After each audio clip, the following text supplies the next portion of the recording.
생애비 10장 하나님을 아는 지식입니다. 소제목으로는요. 철이 들어 부모님의 사랑을 깊이 느끼는 단계입니다. 이 철이 든다는 거, 우리가 살면서도 어렸을 때도 부모님의 사랑을 알아요. 근데 깊이 있는 사랑을 언제 느끼냐면 좀 성장해서 자식을 낳아보거나 그 입장이 되면 부모님이 정말 나를 사랑했구나, 이걸 느끼고 있잖아요. 그래서 이 10장은 하나님의 사랑을 경험적으로 아는 그런 장입니다. 그래서 우리가 각자 경험을 통해서 하나님을 아는 그런 시간이 좀 됐으면 좋겠습니다.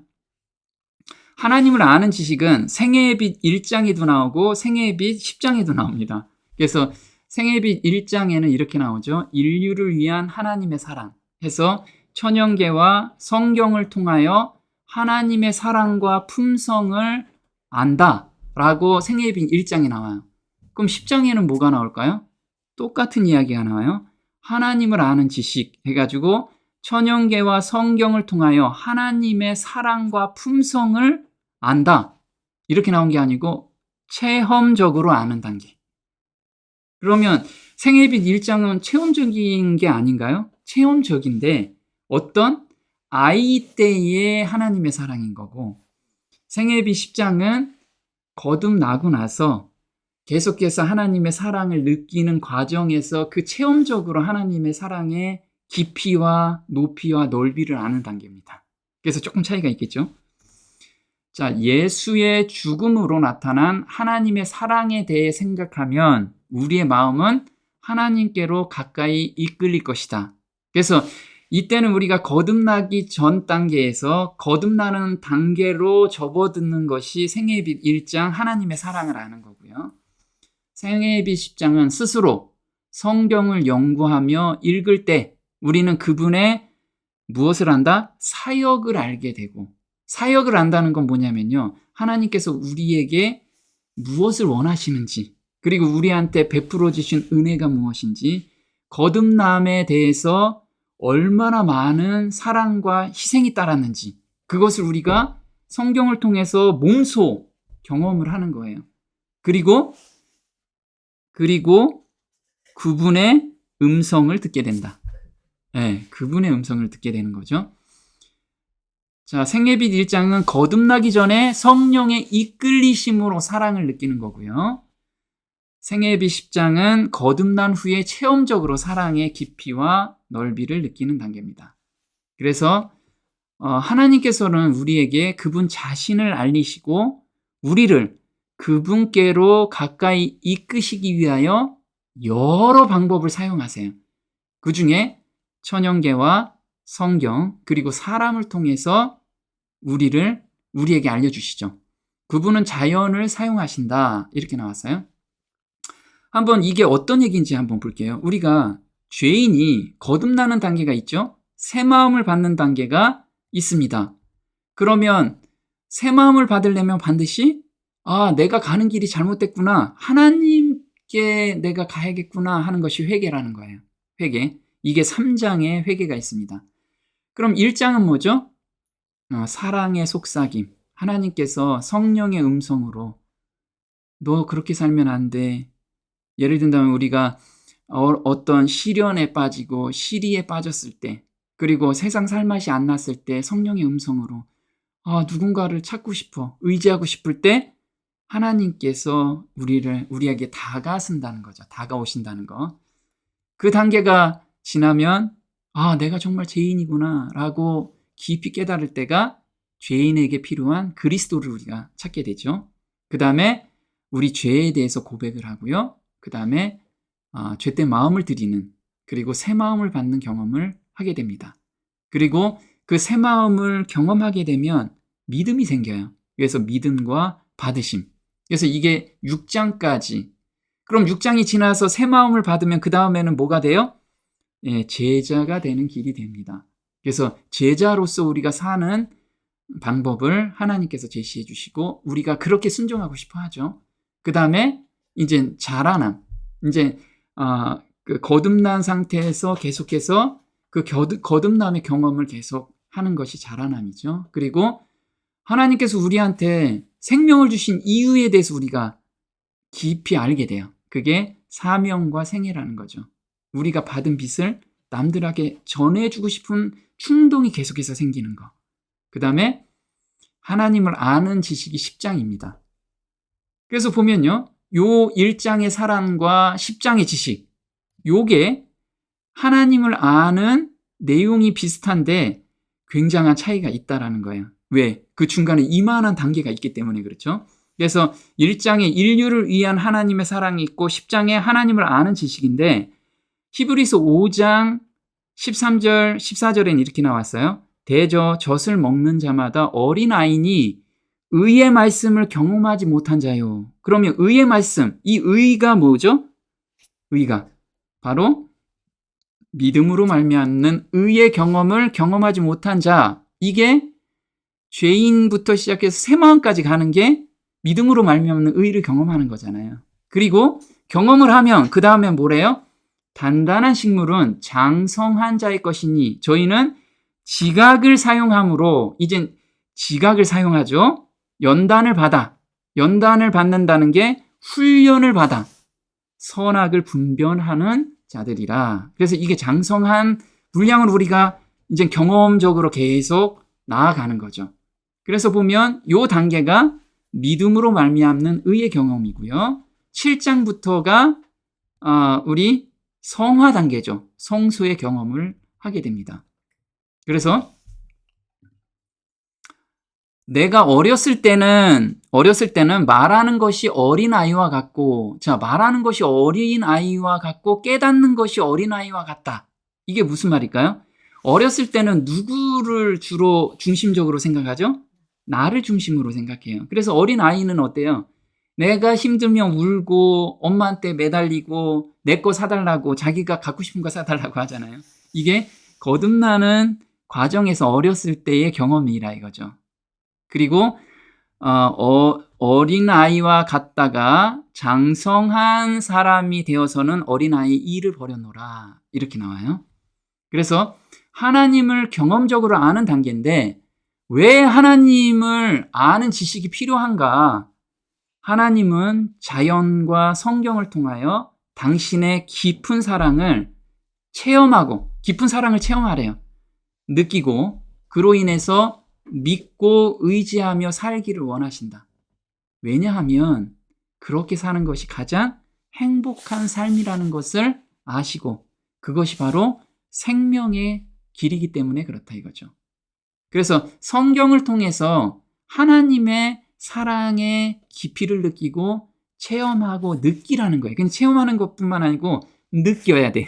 하나님의 사랑을 느껴야 된다는 거죠. 만약에 느끼지 않으면요.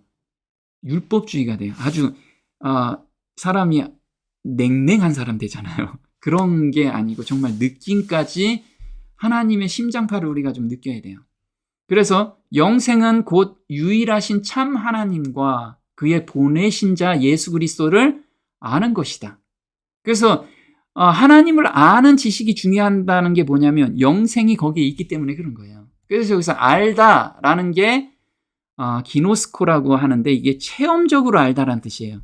체험적으로 아는 건데 우리가 그의 계명을 지키면 이로써 우리가 그를 아는 줄로 알 것이요. 하나님의 계명을 순종할 때 그분을 체험적으로 알게 된다. 그럼 이게 어떤 얘기냐? 우리가 만약에 거듭남의 경험을 하게 되면 새 마음을 받잖아요. 그럼 어떤 일에 대해서 우리가 성령의 음성이 계속 들리게 돼요. 근데 그걸 어떤 때는 거부하게 되고 어떤 때는 그걸 순종하게 되잖아요. 그럼 순종하게 되면 그 순종에서 하나님의 사랑과 하나님의 능력과 하나님의 그 궁휼하심을 느낄 수 있는 거예요. 순종할 때 거기에 하나님의 능력을 우리가 경험할 수 있다라는 거예요. 그게 바로 영생의 길이라는 거죠. 자, 또 보면요. 알다라는 것이 다른 의미로서는 친숙한 관계를 맺다라는 뜻이에요. 어떤 이야기로요? 인격적으로. 그래서 하나님과 나는 주종 관계가 아니고요. 인격적으로 대화하는 관계로 아는 거예요. 그게 영생의 길이라는 거예요. 그래서 모세는 이렇게 얘기하죠. 여호와께서 모세에게 이르시되 너의 말하는 이 일도 내가 하리니 너는 내 목전에 은총을 입었고 내가 이름으로도 너를 알미니라 했어요. 그러면 모세는 여호와께서 친숙하게 대화를 했다라고 지금 이야기를 하고 있는 거예요. 그게 영생의 길이라는 거예요. 근데 이스라엘 백성들은 하나님과 친숙하게 대화를 했나요? 아니에요. 하나님은 너무 무서운 분, 이렇게 엄청난 분이라는 거를 알고 가까이 잘 못 갔잖아요. 뭐 때문에? 죄가 있었기 때문에.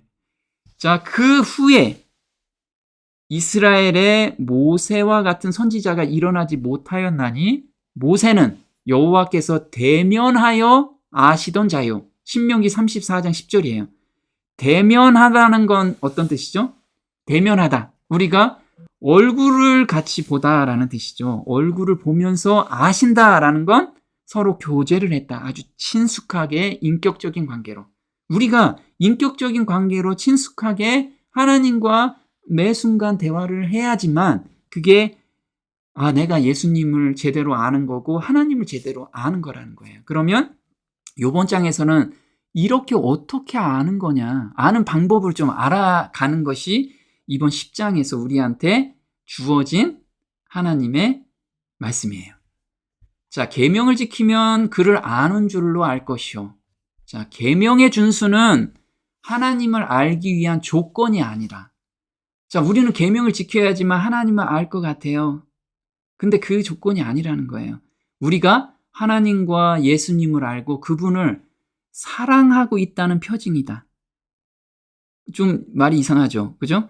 계명을 준수는 하나님을 알기 위한 조건. 내가 계명을 지켜야지만 하나님과 예수님을 알기 위해서 내가 계명을 지킨다. 이게 아니라는 거예요. 어떤 거? 우리가 하나님과 예수님을 알고 그분을 사랑하고 있다는 표징이다. 그럼 우리가 하나님과 예수님의 사랑을 깊이 느끼면 계명은 자연스럽게 지켜지는 표징이라는 거예요. 그냥 나타나는 거지. 내가 요거 지키고 요거 안 하고 요거 지키면 하나님을 거기에서 아는 게 아니라는 거예요. 사랑을 받으면 그건 자연스럽게 나온다는 거예요. 그러므로 하나님에 대한 지식은 단지 이론에 머물지 않고 행동으로 이어진다. 또한 이것은 사랑과 연결된다. 너희가 나를 사랑하면 나의 계명을 지키리라. 나의 계명을 지키는 자라야 나를 사랑하는 자니. 우리가 하나님을 사랑하고 그의 계명들을 지킬 때, 여기서 순서를 잘 보세요. 그의 계명들을 지키고 하나님을 사랑하면이 아니고 우리가 하나님을 사랑하고, 자, 사랑을 한다는 건 이런 거잖아요. 우리가 연인 간에 사랑을 할 때도 사랑하면 선물을 주고 싶고 사랑하면 뭔가를 잘해주고 싶잖아요. 사랑하면 행동이 나오는 거지, 행동이 꽃을 사준다고 나중에 사랑이 따라오는 건 아니라는 거예요. 이게 그 얘기라 이거죠. 이로써 우리가 하나님의 자녀를 사랑하는 줄을 아느니라. 하나님을 사랑하는 것은 이것이니 우리가 그의 계명들을 지키는 것이라. 이거는 겉으로 드러나는 거예요. 자, 하나님에 대한 지식은 그리스도에 대한 지식과 밀접한 관계에 놓여 있는데 그것은 예수께서 성육신하신 하나님의 아들로서 하나님의 뜻과 계획을 인생들에게 가장 쉽게 그리고 충분하게 계시해 주셨기 때문이다. 인간은 하나님을 알므로써 행복과 영생에 도달할 수 있다. 또한 그리스도 자신이 생명의 주인으로서 영생의 주체가 되신다. 그래서 하나님을 우리가 눈에 잘 안 보이잖아요. 그래서 예수님께서 하나님의 사랑 덩어리로 우리한테 눈에 보이시게 오신 거예요. 그래서 우리가 예수님을 보고 예수님이 행하신 일을 보면 하나님의 품성도 알고 하나님의 사랑도 우리가 이해할 수 있다라는 의미인 거죠. 자, 하나님은 어디에서 알 수 있는가? 천연계에서 알 수 있다라고 했어요. 10장이 이렇게 나오는 거죠. 자연, 하나님의 교과서. 영어로는 nature, the textbook of God. 그럼 여기서 nature라고 나오는 게 자연인데 우리 본성이라는 뜻도 돼요. 그러면 우리는 본성적으로 하나님을 느끼게끔 하나님이 만들어 놓으셨어요. 본성적으로. 그래서 자연은 항상 우리의 지각, 센스, 우리 센스 있는 사람이라고 얘기하죠. 이게 감각이라는, 감각적으로 하나님을 알게 만들어 놓으셨어요. 마음을 열면, 우리가 마음만 열면 만물에 깃든 그분의 사랑과 영광을 보게 된다. 귀를 기울이면 자연의 사물들을 통하여 가르치고 계시는 교훈들을 듣고 이해하게 된다. 그래서 로마서 1장 20절에는 창세로부터 그의 보이지 아니하는 것들, 곧 그의 영원하신 능력과 신성이 그 만드신 만물에 분명히 보여 알게 되나니 그러므로 저희가 핑계치 못할지니라. 이렇게 나왔어요. 만물에 분명히 보여 알게 해놨대요. 그럼 우리가 마음문만 열면 되겠죠. 그럼 마음문을 여는 게 어떤 거죠? 그걸 좀 알아보자고요. 마음문을 활짝 열어놓고 한번 우리가 감각적으로 한번 하나님을 경험하는 그런 경험이 좀 됐으면 좋겠어요. 성경 하나님의 음성이라고 나왔어요. 성경을 통하여 하나님께서는 자연을 통해 말씀하시는 것보다 더 분명하게 말씀하신다. 그분의 품성에 다하여 우리에게 말씀하시고 어떻게 사람들을 대하시는지 알려주신다. 우리를 구속하셨음을 설명해 주신다. 그래서 하나님이 우리를 어떻게 대해 주시는지를 성경을 통해서 지금 알아놓으셨어요. 적어 놓으셨죠. 근데 이것도 깨달아야 되잖아요. 깨닫는 방법. 마음문을 열어야 이것도 깨달을 수 있는데 이것도 마음문을 여는 방법을 우리가 좀 요번 기회에 알아야 돼요. 그래서 하나님께서는 사람을 대하시는데 피조물로서 그래 너 피조물이야 내 종이야 이렇게 다루시지 않으신다는 거예요. 그러니까 하나님이 얼마나 사랑이 크신지 그걸 우리가 성경을 통해서 좀 알아야지 되겠다는 거죠. 너희가 성경에서 영생을 얻는 줄 생각하고 성경을 상고하거니와 이 성경이 곧 내게 대하여 증거하는 것이로다. 요한복음 5장 39절이에요. 내게 대하여 증거한다. 이게 누구를? 예수님에 대하여 증거한다는 거예요. 그래서 성경은 처음부터 끝까지 예수님 얘기시잖아요. 우리가 거기에서 예수님을 발견하는데 예수님을 발견하면 누구를 발견해요? 하나님을 발견할 수 있기 때문에 그런 거예요. 자, 천연계에서 마음을 여는 방법, 이거 알아야겠죠? 한번 보겠습니다.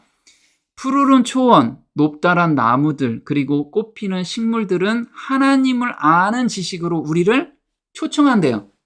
초청한대. 그럼 우리가 초청장을 받고 따라가면 되겠죠? 하늘의 영광과 구름은 하나님에 대해 이야기한다. 떨어지는 빗방울과 흐르는 시냇물은 이 모든 것을 창조하신 분께로 우리의 마음을 향하게 한다.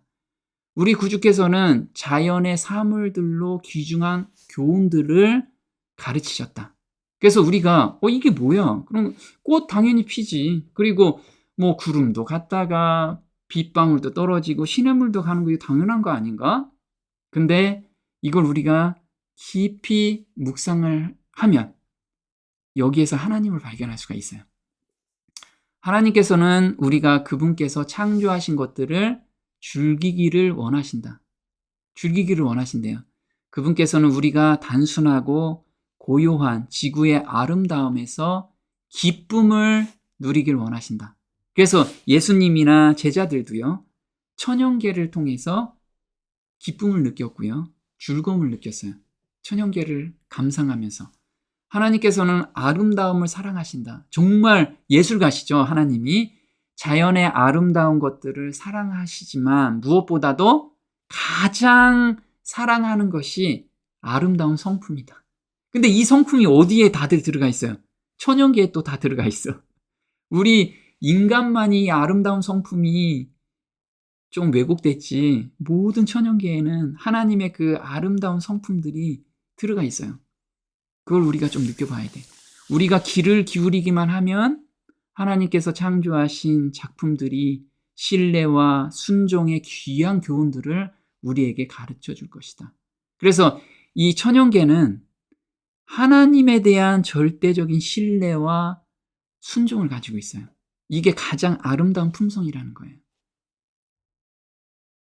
그러면 우리가 천연계를 가까이야만 할수록 그리스도께서는 우리로 하여금 당신의 임재를 실제적으로 느끼게 하시고 우리 마음속에 당신의 평화와 사랑을 말씀해 주신다. 자, 마음문을 여는 방법이에요. 어떤 방법? 천연계를 가까이 하면 할수록. 그러면 어떻게 하래요? 천연계를 매일 가까이 있으래. 가능하면 아주 가까이 있으면 당신의 임재를 그냥 느끼게 해준다는 게 아니고 실제적으로 느끼게 해준대. 실제적으로. 그래서 제가 요즘 제가 계속 산행을 가잖아요. 얼마 전에 어떤 집사님하고 같이 산행 가면서 1시간 반 정도 쭉 돌면서 얘기를 하는데 너무 좋더라고요. 그리고 그 오감으로 느끼는 그 하나님의 사랑도 느낄 수 있었고 너무 좋았어요. 말씀을 듣거나 읽는 것만으로는 넉넉지 않다. 성경에서 유익을 얻고자 하는 자들은 자기에게 제시된 진리를 깊이 명상해야 한다. 그는 열심히 그 말씀에 주의를 기울이고 기도하는 마음으로 그 뜻을 알고자 하고 그 거룩한 말씀의 깊은 의미를 맛보아야 한다. 맛보다 경험해야 된다는 뜻이에요. 그래서 우리는 말씀을 읽고 나서 흘러보내지 말고요. 그걸 깊이 묵상하고 명상을 해야 돼요. 그 말씀을 가지고 어떤 뜻인가. 그럼 하나님께서 우리 마음속에 들려주신다는 거예요. 어디서 하면 가장 좋을까요? 방해받지 않는 천연계에 가면 그게 훨씬 더 빠르게 그리고 훨씬 더 깊이 있는 말씀을 저희한테 주신다는 거예요. 깨달음을 주신다는 거죠. 우리는 각기 개인적으로 하나님께서 마음에 말씀하는 소리를 들어야 한다. 마음에 지금 말씀하는 소리가 각자 다 있어요. 하나님께서 다 들려주시는데 못 듣는 이유는 너무 시끄러워. 모든 게 시끄러워요. 그래서 모든 다른 소리가 침묵되고 우리가 조용한 가운데서 그분 앞에서 기다릴 때 영혼의 침묵이 하나님의 음성을 더욱 분명히 들리게 한다. 아주 진짜 분명히 들리게 해주셔요. 여기에서만 참된 쉼을 찾을 수 있다. 그리고 이것이 하나님을 위하여 수고하는 모든 사람을 위한 효과적인 준비래. 이게 준비이다라는 거죠. 그래서 우리가 앞으로 더 큰 그 성령의 능력, 늦은 비 성령을 받으려면 이런 마음밭이 충분히 갈려 있어야 되는 거예요. 그래서 제가 어제 산에 갔습니다. 근데 눈이 이렇게 많이 왔어요. 근데 지금 길에 보면요.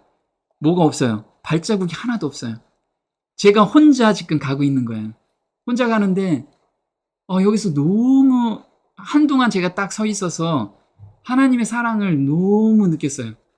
그래서 막 눈물이 막 나더라고요. 어떤 눈물이 났냐면 천연계에서 하나님의 사랑을 느끼라고 하셨는데 이 천연계는 하나님의 성품을 다 드러내고 있었더라고요. 어떤 성품이요? 하나님은 남의 유익을 구하는 사랑이 충만하신 분이잖아요. 오로지 그거예요. 남의 유익.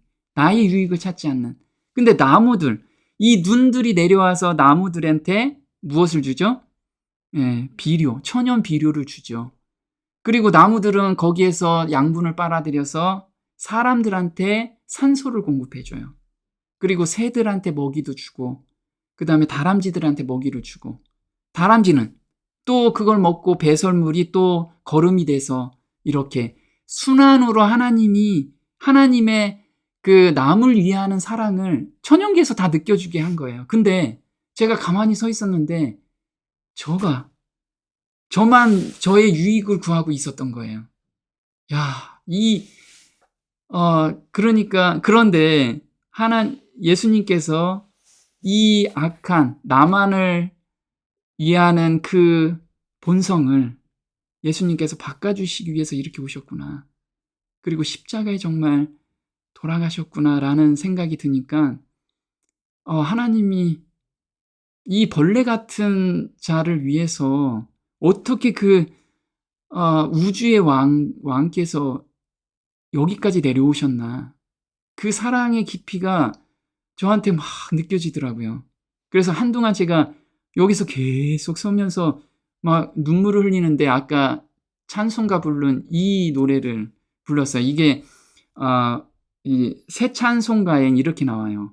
웬 말인가 나를 위해 주 돌아가셨네.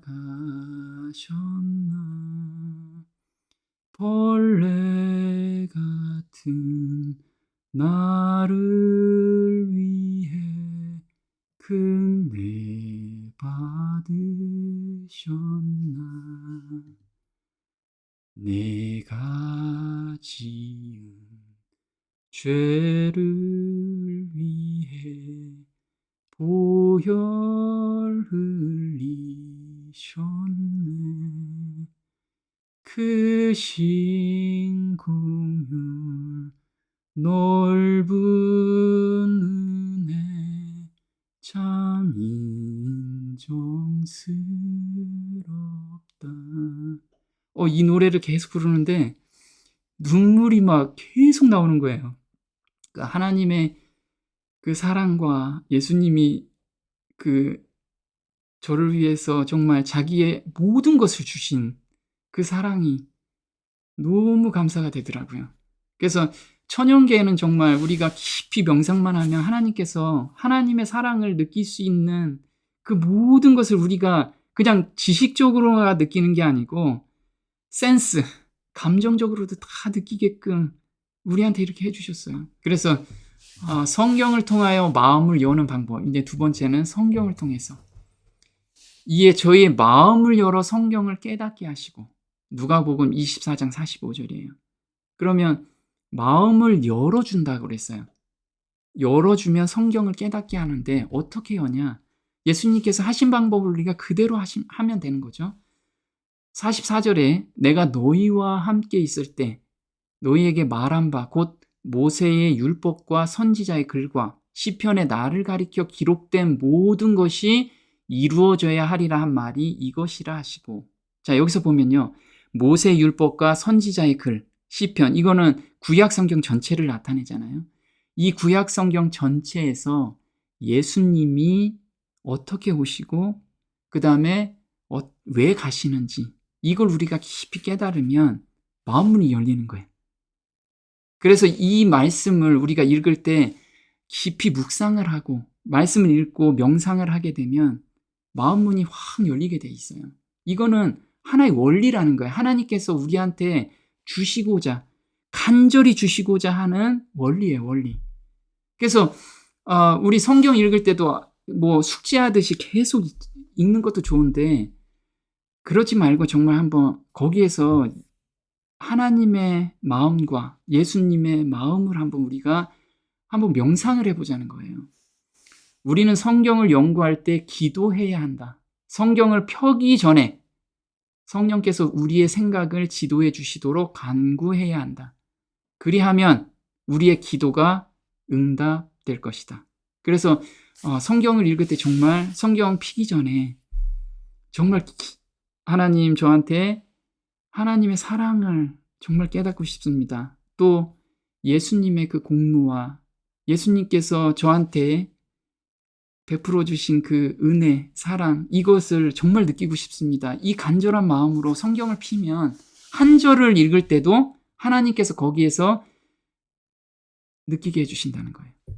성경을 주의하여 읽지 않으면 많은 유익을 얻을 수 없다.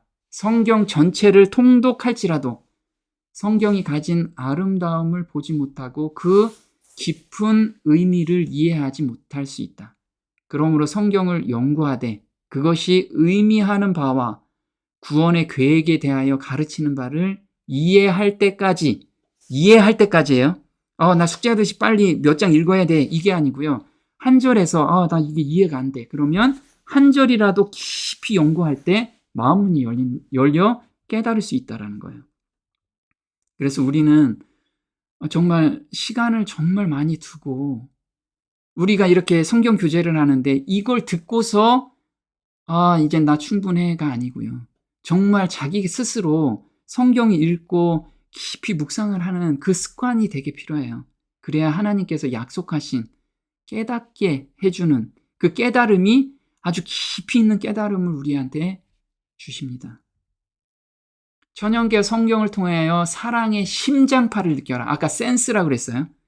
우리 느낌으로도 하나님께서는 느끼게 해주세요. 느낌으로라도.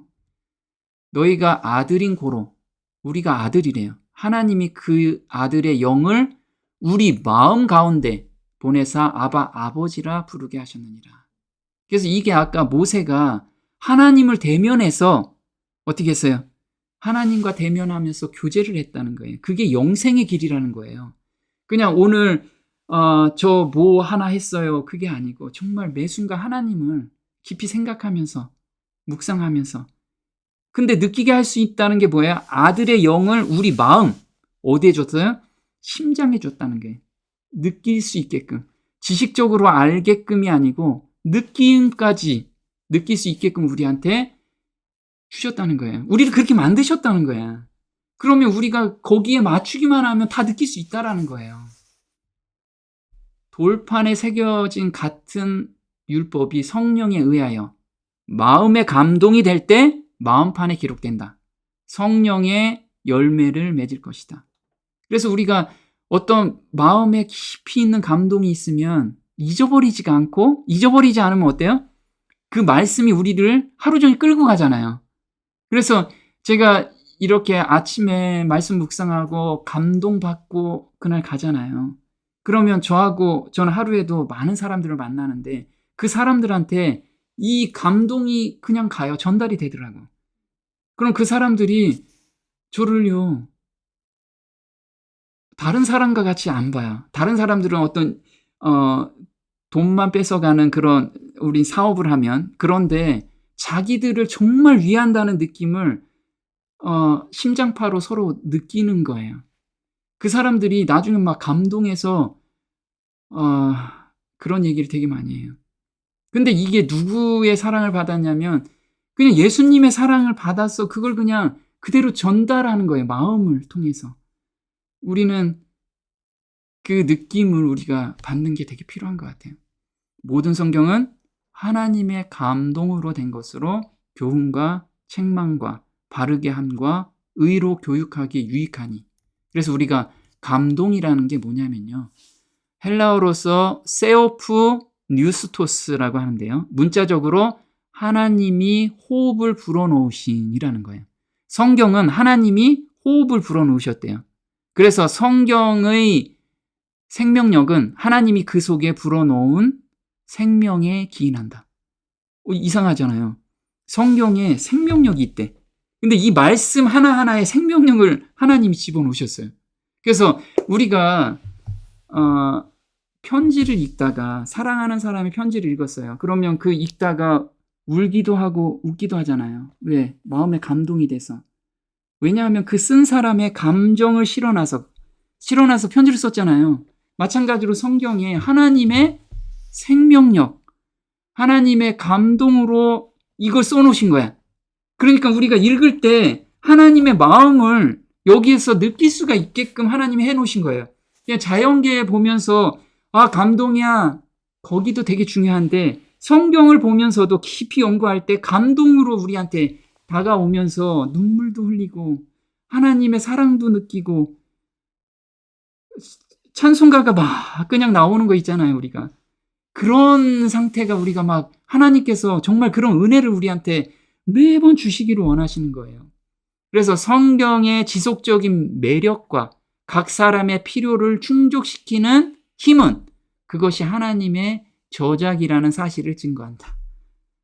그래서 하나님께서는 그 마음을 여기에다가 우리 성경에다 심어 놓으셨어요. 그래서 그 마음을 우리가 읽었으면 좋겠습니다. 식물이 하나님의 생명력으로 자라는 것과 같이 우리는 말씀의 생명력으로 자라난다. 그래서 이런 거죠. 너희가 만일 믿음이 한 겨자씨만큼만 있으면 너희가 못할 것이 없느니라. 마태복음 17장 20절이에요. 그래서 이거는 겨자씨와 같은 믿음이 있으면이라는 거예요. 겨자씨와 같이 작은 믿음이 아니고. 그래서 겨자씨 어떻게 생겼어요? 겨자씨가 이렇게 씨앗을 뿌리면 싹이 나죠. 싹이 나고 꽃이 피고 나무가 돼요. 근데 이 꽃이 피고 나무가 되는데 겨자씨가 한 일은 뭐죠?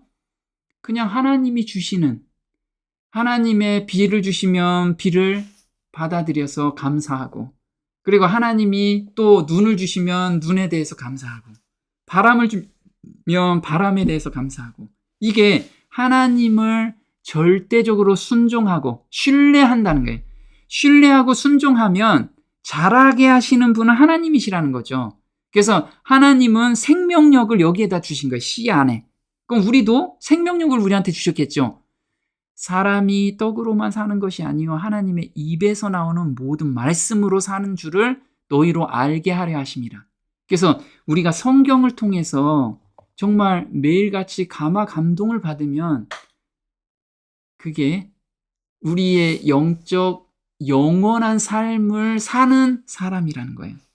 겨자씨는 지극히 작지만 그 안에는 가장 큰 나무로 자라게 하는 신비스러운 생명의 원칙이 들어있다. 겨자씨를 땅에 뿌리면 이 작은 씨는 하나님께서 그것의 자양분으로 공급하신 모든 요소를 흡수하고 건강하게 그리고 신속하게 자라난다. 그대가 만일 이와 같이 믿음을 가지고 있다면 하나님의 말씀과 하나님께서 지정하신 모든 유용한 섭리에 매어 달릴 것이다. 이와 같이 함으로써 그대의 믿음은 강해질 것이며 하늘의 능력이 그대의 도움이 되는 것이다.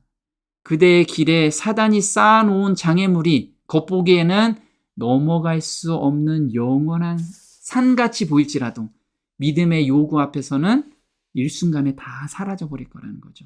그래서 우리가 염려나 걱정할 것이 하나도 없어요. 우리가 믿음이 자라는 건 뭐예요? 말씀의 씨앗이 딱 심어져 있으면 무엇을 먹어야 돼요? 양분을 먹어야 되잖아. 그러면 그 양분을 어디서 먹을 수 있어요? 성경을 통해서 매번 여기에다가 하나님이 생명력을 말씀에다 집어넣으셨잖아요. 그래서 그 성경을 읽고 깊이 묵상하고 명상하면 그 마음에 새겨진 그 말씀의 씨가 점점 자라는 거예요. 누구에 의해서? 하나님의 생명력을 받아서 계속 자라는 거예요. 이걸 우리가 이 원리를 천연계에서 좀 깨달아라. 그래서 너희들 나를 절대 신뢰하고 온전히 순종해라. 순종도 절대 신뢰가 되면 그냥 순종이 되는 거예요. 내 순종해야지 이렇게 한다고 순종이 되는 게 아니라는 거예요. 그냥 절대 신뢰. 아, 하나님은 천연계에서 저 나무들도 저렇게 다 키워놨는데 거기에서 내가 깨달아라. 저런 나무도 100년이고 500년이고 사는데 하물며 너희일까 보냐. 나를 절대적으로 신뢰해라. 이렇게 하나님께서 계속 우리한테 지금 말씀을 하고 계세요.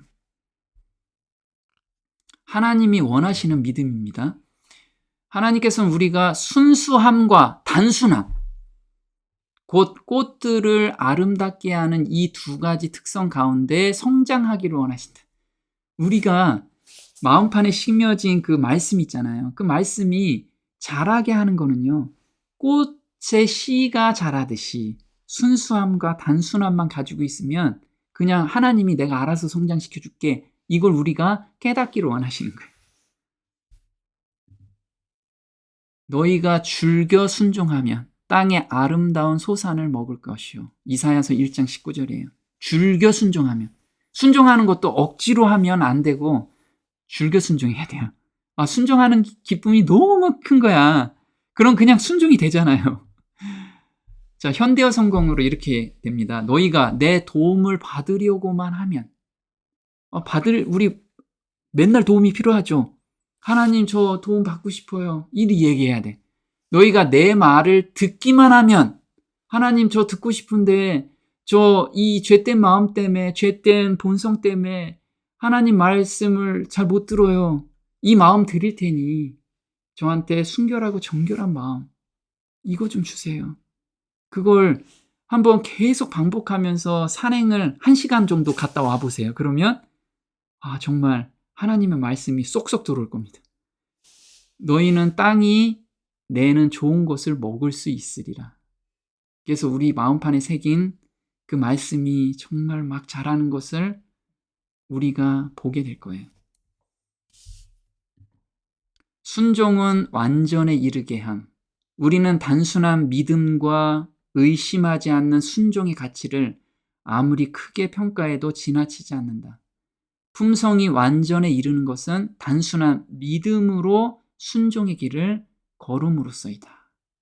그래서 우리가 믿음이 생기려면 뭐가 먼저 생겨야 된다고요? 하나님을 사랑을 느끼는데 하나님의 온전히 하나님을 의지하는 마음.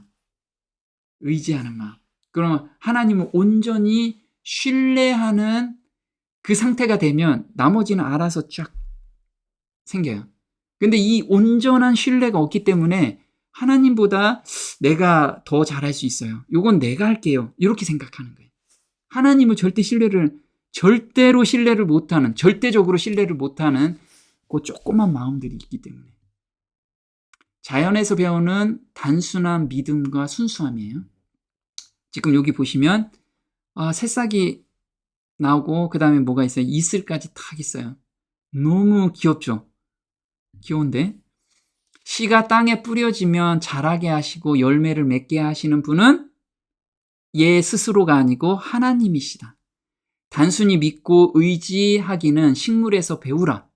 우리가 이 나무나 식물에서 꼭 배우라는 거예요. 그래서 이제 시간이 되시면 꼭 산에 가셔가지고 새싹도 좀 보시고, 지금 이제 겨울이니까 죽어가는 나무에서도 그 밑에 풀들이 나와 있는 거, 이런 것도 우리가 보면서 한번 하나님께서 그런 하나하나를 다 지금 주관하고 계시고 우리한테 어떤 지혜와 지식을 주기 위해서 그거를 하고 계신다는 것을 배워야 돼요.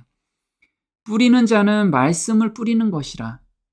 이 비유는 이러하니라. 씨는 하나님의 말씀이요 씨앗 속에는 그 식물의 생명력이 들어있다. 이와 같이 하나님의 말씀 속에도 뭐가 들어가 있어요? 생명력이 있대요. 그래서 생명력은 스스로 자라는 거야. 내가 뭘 막 하려고 하는 게 아니고 온전히 순종만 하면 생명력은 싹이 트고 자라게 된다는 거예요. 내가 너희에게 이른 말이 영이요 생명이라. 내 말을 듣고 또 나 보내신 이를 믿는 자는 영생을 얻었고 하나님의 모든 명령과 그분의 말씀 속에 있는 모든 약속에는 뭐가 있어요? 능력이 있대요. 그래서 우리가 말씀을 온전히 순종하면 능력이 우리 안에 있고 그 능력이 스스로 발휘되는 것을 우리가 볼 수가 있어요. 삶 속에서. 곧 하나님의 생명이 있으므로 그것으로 말미암아 모든 명령은 실현되고 모든 약속은 성취가 될 것이다. 그래서 우리를 어디까지 끌고 가세요? 인도하세요? 온전한 데까지. 하늘에 계신 아버지의 온전하신 같이 너희도 온전하라. 거기까지 우리를 인도해 가시는 거예요. 잘하게 하시는 거죠. 그분이 할 역할이에요. 하나님의 말씀을 믿음으로 받아들이는 자는 실제로 하나님의 생명과 품성을 받는 것이래. 그래서 내가 품성을 어떻게 변화되죠? 걱정할 필요 없어요. 오늘 말씀을 믿는 거. 오늘 말씀을 읽고 깊이 명상하고 묵상할 때 감동이 왔으면 거기에 그냥 순종하는 거. 이게 하나님의 생명과 품성을 받는 거라는 거죠. 씨마다 그 종류대로 열매를 맺는다. 씨가 올바른 조건 하에 심어지면 곧 발아에서 그 식물 속에 있는 자신의 생명력을 자라게 한다. 너무 감사가 되죠. 나보고 너 이제 씨 뿌렸으니까 네 알아서 해. 이러면 정말 힘들었을 텐데. 정말 불가능한 일인데 넌 그냥 순종만 해. 그럼 내가 알아서 키워줄 테니까. 이렇게 말씀하시니까 너무 아멘이 되잖아요. 자연은 신뢰와 순종으로 하나님의 법을 따르고 있다. 별들은 하나님의 법을 순종함으로 해를 거듭하여 눈에 보이지 않는 저 하늘의 궤도를 따르고 있다. 자, 하늘의 별을 한번 보자고요. 하나님이 거기에서도 우리를 느끼게 하기 위해서요. 항상 같은 궤도를 돌고 있다는 걸 우리가 알게 해주시는 거예요. 하나님은 질서의 하나님이시라는 거. 그래서 우리가 나의 유익만 구하지 않고 정말 자연계나 아니면 우주에 있는 남의 유익을 구하는 그 하나님의 성품을 깨달으면 우리도 그렇게 닮아가고 싶은 충동이 생긴다는 거예요. 피조물 중 가장 작은 것이라도 동일한 하나님의 법을 따르고 있다. 하나님의 법이 뭐라고요? 남의 유익을 구하는 거. 그게 하나님의 법이야. 모든 생물들, 모든 우주는 다 남을 위해서 돌고 있어요. 남을 위해서 존재하고 있고 하나님 자체가 남을 위해서 존재하고 계시기 때문에 우리만 나를 위해서 존재하고 있어. 그걸 좀 깨달으자 이거죠. 자, 이거 한번 볼까요? 우리 이게 뇌 사진과 우주의 사진이에요. 비슷한가요? 네, 하나님은 그 광활한 우주의 그 큰 것도 또 우리의 뇌의 이 작은 것도 같은 논리로, 같은 원리로 이렇게 만드셨다는 거예요. 그래서 왼쪽에 있는 것이 인간의 뇌고요. 오른쪽에 있는 게 우주야. 우주. 정말 신기하죠? 똑같이 하나님은 다 똑같이 만드셨다는 거예요. 지난번에 어떤 집사님이 저한테 이 동영상을 보여주셨어요. 어떤 동영상이냐면 지구가 이렇게 도는 거. 저는 이렇게 도는 줄 알았어요. 근데 이렇게 돌더라고요. 시간당 7만 킬로를 달린대요. 그러면 태양이 7만 킬로 달아가는데 수금지와 목도 천해명이 저걸 따라서 가는 거야. 7만 킬로. 7만 킬로는 어느 정도인지 아세요? 우리가 자동차로 300킬로를 달리면요. 그렇게 달리는 게 페라리 같은 차. 우리가 지금 가지고 있는 차는 우리 고속도로에서 달리면 한 200킬로만 달려도 엄청나게 빠른다는 느낌이잖아요. 우리 비행기가 있어요. 비행기는 몇 킬로 달릴까요? 1000킬로로 달려요. 이거에 1000킬로를 달리는데 이거에 7만 킬로라면요. 눈에 안 보일 정도로 빠르게 달리는데 모든 별들이 한 법칙에 의해서 다 돌아가는 것을 우리가 한번 봐라. 그래서 여기 보시면 이런 작은 식물들도 그 원리에 의해서 다 비슷하게 하나님께서 이런 원리로 만들어 놓으신 거예요. 정말 신기하죠, 하나님. 그래서 말씀으로 만물을 붙들고 계세요. 이는 하나님의 영광의 광채시요 그 본체의 형상이시라. 그의 능력의 말씀으로 만물을 붙드시며. 그래서 우리는 천연계에서 하나님을 사랑을 느낄 수 있고요. 하나님의 성품을 느낄 수 있어요. 그리고 우리 일상에서도 느낄 수 있어요. 정말 깊이 묵상을 하고만 한다면. 죄를 정결케 하는 일을 하시고 높은 곳에 계신 위엄의 우편에 앉으셨느니라. 하나님께서는 손수 창조하신 모든 것을 돌보고 계신대요. 그래서 예수님께서 그렇게 말씀하셨죠. 아버지께서 이제까지 일하시니 나도 일한다라고 말씀하신 게 하나님께서는 손수 창조하신 모든 것을 지금 돌보고 계시는 거예요. 뭐로요? 말씀으로. 각각의 필요를 채워주신다. 그분께서는 우리가 헤아릴 수 없는 것보다 더 많은 우주의 세계들을 붙들고 계신다. 동시에 그분께서는 아무 두려움 없이 겸손한 노래를 부르는 가장 작은 새라 할지라도 돌봐주신다. 우리의 하늘 아버지는 우리 모두를 부드러운 시선으로 바라보신다. 하나님께서는요, 부모의 마음으로 우리를 지켜보고 계세요. 자, 시편 139편은 이렇게 나와요. 여호와여, 주께서 나를 감찰하시고 아셨나이다. 주께서 나의 앉고 일어섬을 아시며 멀리서도 나의 생각을 통촉하시오며 나의 길과 눕는 것을 감찰하시며 나의 모든 행위를 익히 아시오니 이 지식이 내게 너무 기이하니 높아서 내가 능히 미치지 못하나이다. 여기서 통촉하시오며 우리 왕한테 통촉하여 주소서 이렇게 하잖아요. 그게 뭐냐면 밝히 알아주세요 라는 뜻이에요. 그래서 밝히 아시오며 라는 뜻이죠. 그래서 멀리서도 우리 생각을 밝히 아시는 분이에요. 앉고 일어섬도 알고 우리의 고민도 알고 다 아시는 분이시라는 거예요. 그래서 이것을 아는 것이 정말 지혜자라는 거예요. 하나님이 우리의 앉고 일어섬, 우리의 누워서 잠자는 거, 우리가 고민하고 있는 거 이걸 다 알고 계시는 분. 그리고 피할 길도 다 마련하시는 분. 이걸 아는 것이 정말 지혜 있는 자, 지식 있는 자라는 거예요. 이 지식이 깊이 알면 알수록 너무 기이하다는 거예요. 하나님 정말 너무 대단하시고 너무 멋진 분이시네. 이걸 계속 느꼈던 거예요.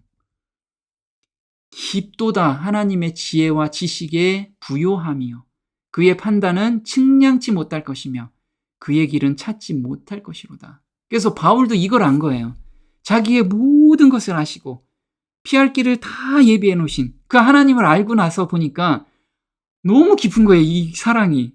깊도다 하나님의 지혜와 지식에 부요하며 이렇게 얘기한 거죠. 그분께서는 우리가 일하러 갈 때 보고 계시며 우리가 기도할 때 들으신다. 그분께서는 우리가 밤에 자리에 누울 때나 아침에 일어날 때에도 우리를 보고 계신다. 그분은 부자가 그의 저택에서 연애를 베푸는 때를 아신다. 그분은 가난한 사람이 자식들을 변변찮은 식탁 주위에 모을 때도 보고 계신다. 하나님께서는 모든 눈물을 헤아리시고 모든 미소를 바라보신다.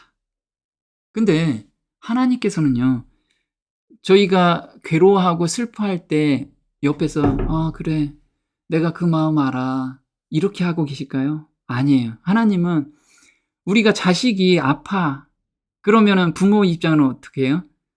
마음이 자식보다 더 아프잖아. 하나님은요, 같이 아파하시는 거예요. 마음이 같이 아파하셔. 그 하나님이라는 거예요. 그래서 하나님은 단순하게 눈물을 헤아리시는 것이 아니라 하나님은 같이 아파하시는 거예요. 같이. 왜? 하나님은 그런 분이시기 때문에 본인이 그렇게 안 하고 싶어도 그런 분이시에요, 그냥. 정말 우리가 알 수 없는 분. 정말 그 사랑의 깊이는 우리가 깨달을 수도 없고 느낄 수도 없지만 조금이나마 알면 정말 하나님께 감사밖에 안 나오는 거죠. 그래서 하나님이 이렇게 말씀하세요. 누가복음 6장 36절에 너희 아버지의 자비하심과 같이 너희도 자비하라. 이게 자비가 뭔 뜻이야? 보세요. 영어로 compassionate인데 이 compassionate가 뭐냐면 여러분의 아버지께서 함께 아파하신 것 같이 여러분도 함께 아파하는 사람이 되십시오. 이게 온전한 사람의 기준인 거예요. 제가 요즘 사람을 만나서 저는 이제 굉장히 힘든 사람을 많이 상담을 해요. 속된 말로 곧 죽기 일부 직전인 사람들. 왜 사업이 너무 힘들고 어려우면 사람들 완전히 힘들어 하거든요. 그런 사람들이 저한테 상담을 하는데 예전에는 그냥 지식적으로 많이 알려줬어요. 요즘은 그 사람 마음이 제 마음인 거예요. 내가 너무 마음이 아픈 거야. 그래서 그 마음을 달래주면서 말을 하니까 이 사람들이 정말 감동을 해요. 근데 이 마음이 누구한테 받았냐면 하나님께 받은 거예요. 그래서 하나님은 같이 아파하세요. 우리가 아파할 때. 그래서 예수님도 그랬죠. 예수께서 그의 우는 것과 또 함께 온 유대인들의 우는 것을 보시고 심령에 통분히 여기시고 민망히 여기사. 여기서 민망히 여기신다는 건 불쌍히 여기사. 함께 뒤흔들다. 그냥 함께 한 마음이 된 거예요. 가라사대 그를 어디 두었느냐 가로되 주여 와서 보옵소서 하니 예수께서 눈물을 흘리시더라. 그래서 그 마음이 너무 아픈 거예요. 거기 있는 사람의 마음을. 인성을 쓴 예수는 인간의 슬픔에 공감을 하여 슬픔에 눈물을 흘렸다. 공감을 했어요. 똑같이 아파하셨다는 거예요. 똑같이. 그러므로 저가 범사의 형제들과 같이 되심이 마땅하도다. 왜냐하면 그는 자신을 인간들과 동일시했기 때문에 시험받는 자들을 능히 도울 수가 있다라는 거죠. 그래서 하나님은 예수님의 그 마음하고 동일하기 때문에 우리가 마음 아파하잖아요. 하나님 더 마음을 아파하셔. 그런 분이시라는 거예요. 정말 아낌없이 주고 속된 말로 정말 바보 같은 분이신 거예요. 우리가 정말 하나님 별로 배신해도 맨날 우리를 어떻게 하면 저 녀석 저거 다시 돌아오게 할까 이렇게 맨날 가슴 아파하시는 그 바보 같은 분. 그 사랑을 우리가 좀 천연계에서 느껴봤으면 또 성경에서 느끼는 그런 성도가 됐으면 좋겠습니다. 오늘 여기까지 하겠습니다. 기도하고 개인 기도 시간 갖겠습니다.